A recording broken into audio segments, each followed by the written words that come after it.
నమస్కారం ఫ్రెండ్స్. టాలీవుడ్లో ఎప్పుడూ హాట్ టాపిక్గా ఉండే ఒక విషయం గురించి ఈరోజు మాట్లాడుకుందాం. అదే ఫ్యాన్ వార్స్. ఒక హీరో సినిమా రిలీజ్ అయితే చాలు, సోషల్ మీడియా మొత్తం పోస్టులతో నిండిపోతుంది. రికార్డులు, కలెక్షన్స్, ట్రెండింగ్ హ్యాష్ ట్యాగ్స్, ఎక్కడ చూసినా అదే చర్చ. రామ్ చరణ్ ఫ్యాన్స్ ఒకవైపు, ఎన్టీఆర్ ఫ్యాన్స్ మరోవైపు, ప్రభాస్ ఫ్యాన్స్ ఇంకోవైపు. సినిమా రిలీజ్ కాకముందే ఇండస్ట్రీ హిట్ మా హీరోదే, అన్ని రికార్డులు బ్రేక్ అవుతాయి అంటూ పోటీ మొదలవుతుంది.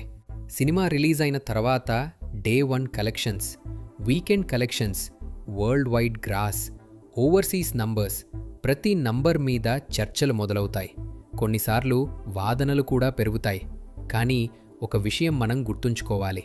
మన హీరోలు నిజ జీవితంలో ఒకరినొకరు గౌరవిస్తారు. సక్సెస్ వచ్చినప్పుడు అభినందిస్తారు, అవసరమైనప్పుడు సపోర్ట్ కూడా చేస్తారు. కానీ సోషల్ మీడియాలో మాత్రం చిన్న విషయాలు కూడా పెద్ద ఫ్యాన్ వార్స్గా మారిపోతుంటాయి. ఆరోగ్యకరమైన పోటీ ఉంటే ఇండస్ట్రీకి మంచిది. మంచి సినిమాలు వస్తాయి, కొత్త రికార్డులు సృష్టించబడతాయి. తెలుగు సినిమా స్థాయి ప్రపంచవ్యాప్తంగా మరింత పెరుగుతుంది. కానీ వ్యక్తిగత దూషణలు, ట్రోలింగ్, ద్వేషపూరిత కామెంట్లు ఇవి ఎవరికీ ఉపయోగపడవు. చివరికి గెలవాల్సింది ఒక హీరో కాదు, గెలవాల్సింది తెలుగు సినిమా.